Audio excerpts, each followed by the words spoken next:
Stand on any street corner in Edinburgh today, and you'll feel a chill that has nothing to do with the North Sea wind. This isn't just a city, it's a graveyard built on a volcano.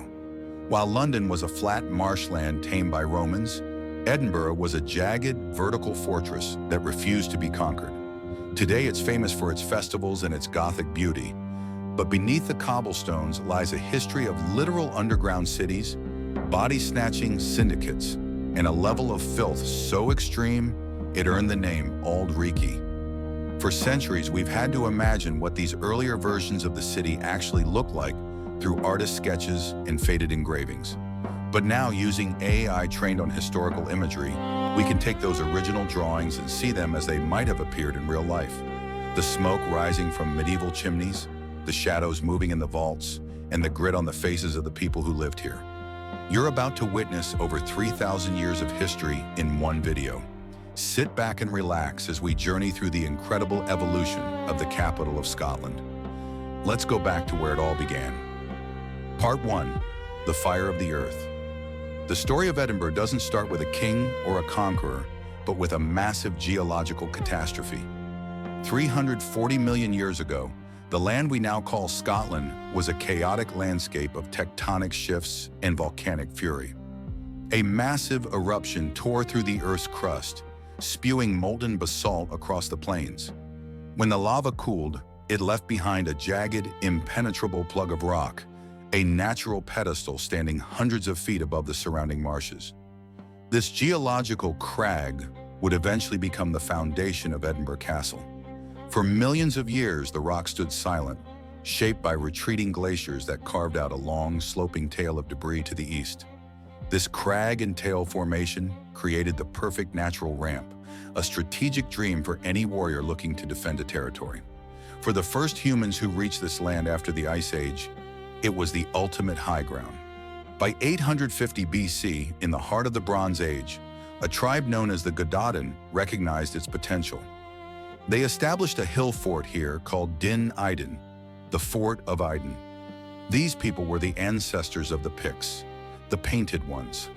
They lived in a world of constant tribal warfare, and the rock provided a vantage point that could see enemies coming from miles away. When the Roman Empire marched north in the 1st century AD, they reached the Firth of Forth and looked up at this Maiden's Castle. The Romans were used to building cities on flat ground, but this jagged fortress was something else. They realized this wasn't like the South. The Picts fought with a ferocity that made the Roman legions hesitate. Unlike London, which became a bustling Roman hub called Londinium, Edinburgh remained a defiant frontier. The Romans built the Antonine Wall to try and bottle the northern tribes up, essentially writing off the land beyond as too wild to govern. They eventually gave up and retreated to the safety of Hadrian's Wall, leaving the rock to the wild. The Romans left behind a few scattered coins and a road at Cremen, but they never broke the spirit of the rock. For the next 500 years, Edinburgh was a place of legends and shadows, a stronghold in the middle of a shifting landscape of Anglo-Saxon and Celtic power. Part 2. The Rise of the Royal Burgh.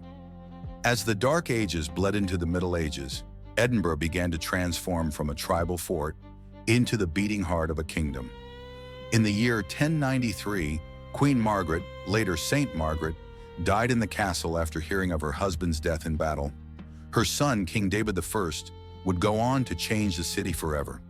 In the 11th century, he officially established it as a royal burgh. David was a builder and a visionary. He granted land to the monks to build Holyrood Abbey at the bottom of the volcanic tail, and the city began to crawl down the slope toward it. This long, narrow stretch of road connecting the castle at the top to the abbey at the bottom would eventually become the Royal Mile. But being the heart of Scotland meant having a target on your back. For the next few centuries, Edinburgh became the most besieged place in Great Britain. During the Wars of Independence, the castle changed hands constantly between the Scots and the English. It was during this time that one of the most daring raids in military history took place. In 1314, Thomas Randolph, the nephew of Robert the Bruce, realized that the English garrison inside the castle felt invincible behind their high walls. He led a small group of 30 men up the sheer, impossible cliffs of the castle rock in total darkness.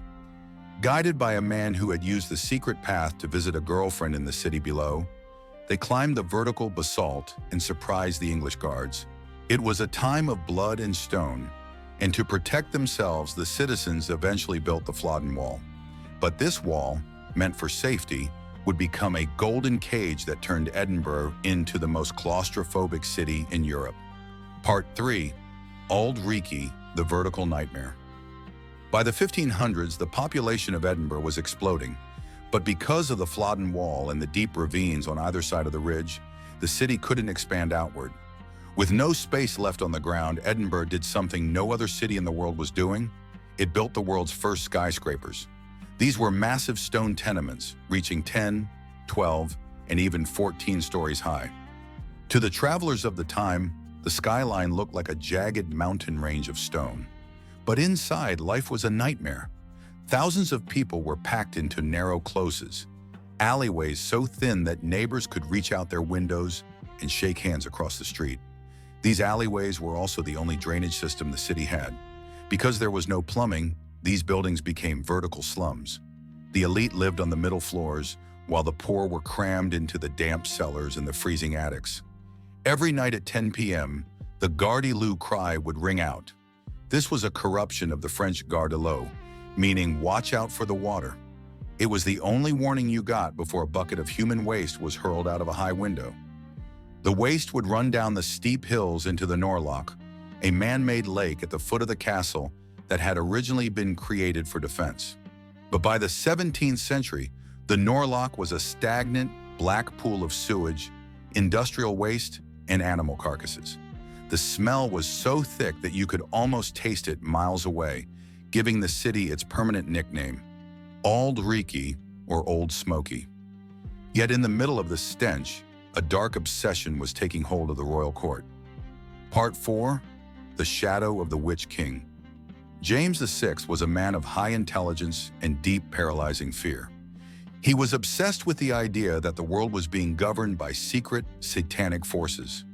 In the late 1500s, after a particularly stormy voyage back from Denmark with his new bride, James became convinced that a coven of witches had gathered in North Berwick to cast a spell to sink his royal fleet. This sparked a century of terror that stained the city's history. In the shadow of the castle, hundreds of people, mostly innocent women, were unalived in the most brutal ways imaginable.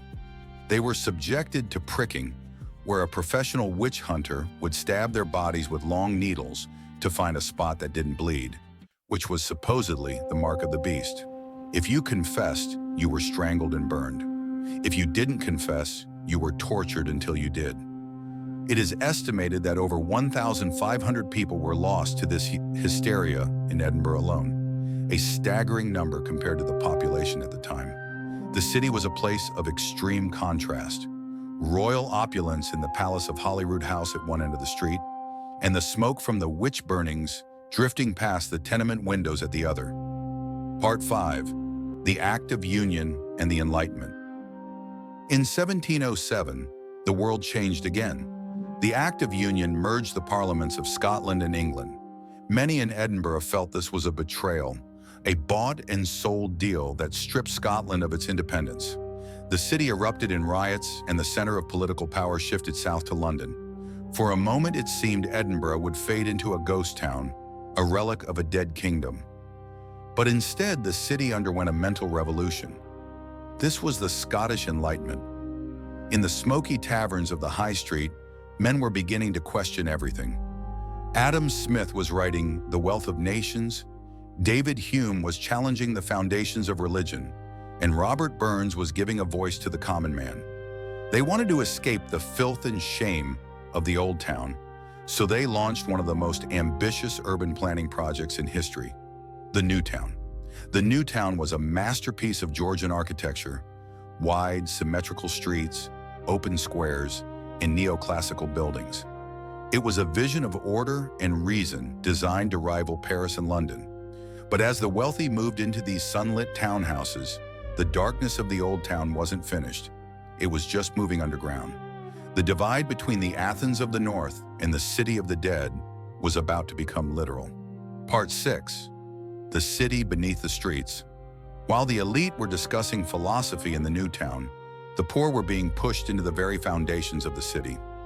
In 1788, the South Bridge was completed to connect the Old Town to the university area. To build the bridge, 19 massive stone arches were constructed.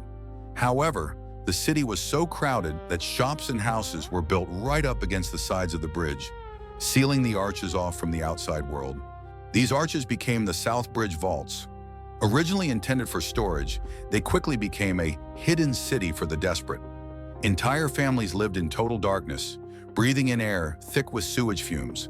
While the wealthy walked just a few feet above their heads, there was no light, no ventilation, and no law. It became a breeding ground for crime, disease, and something even more sinister. This era gave birth to Edinburgh's most terrifying industry, body snatching. The city's medical school was the best in the world, but it had a problem. It needed fresh bodies for dissection. The law only allowed the bodies of executed criminals to be used, which meant there was a massive shortage. The resurrection men began raiding graveyards under the cover of night. The fear of being dug up was so great that families started building mort safes, heavy iron cages over graves, to protect their loved ones. But two men named William Burke and William Hare realized that waiting for people to die was too slow.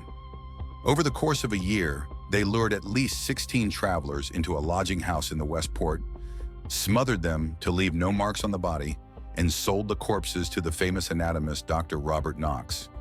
When they were finally caught, the scandal rocked the British Empire. Burke was executed in 1829, and in a twist of poetic justice, his own body was publicly dissected at the university. To this day, you can still see a pocketbook made from his tanned skin in the Surgeons' Hall Museum, a grim reminder of a city that was literally consuming its own. Part 7. The Victorian Great Divide. As the Victorian era arrived, the Athens of the North had to face the reality of its own decay. The 1800s brought the railway, which cut right through the valley between the old and new towns. The disgusting Norlock was finally drained, and in its place, the beautiful Prince's Street Gardens were created. But the inequality remained staggering. In 1861, a massive tenement on the Royal Mile collapsed, killing 35 people. A young boy trapped in the rubble was heard shouting, "Heave away, chaps, I'm no dead yet." This tragedy exposed the horrific living conditions of the poor to the world and led to a wave of slum clearance. Much of the medieval city was torn down in an attempt to save its soul. Yet even as the city modernized, it remained a place of mystery. This dual nature, the refined new town and the dark, hidden old town, was the direct inspiration for Robert Louis Stevenson's The Strange Case of Dr. Jekyll and Mr. Hyde. Stevenson knew that Edinburgh had two faces, one that bowed to the light of reason and one that thrived in the shadows of the closes. Part 8. The 20th Century and the Modern Rebirth. The 20th century brought the same scars to Edinburgh that it brought to the rest of the world. During World War II, the city prepared for the worst. The honors of Scotland, the crown jewels, were removed from their display and hidden in a secret location within the castle. Legend has it they were stashed in a medieval toilet and covered in debris to ensure that if the Nazis took the castle, they would never find the symbols of Scottish sovereignty. While Edinburgh escaped the heavy bombing that leveled London, it faced a different kind of struggle: post-war economic decline. The once grand tenements were crumbling again, and the city felt like a relic of the past. But in 1947, the city made a gamble that changed its destiny. It launched the International Festival as a way to provide a platform for the flowering of the human spirit after the darkness of the war. Against all odds, it worked. A city that had been known for its shame, filth, and body snatchers was suddenly the cultural capital of the world. Every August, the population of the city doubles as performers from every corner of the globe descend on the streets.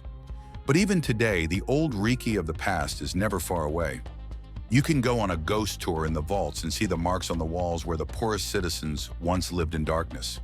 You can stand on the Royal Mile and realize that the ground you are standing on is made of the bones and blood of 30 centuries of struggle. Conclusion.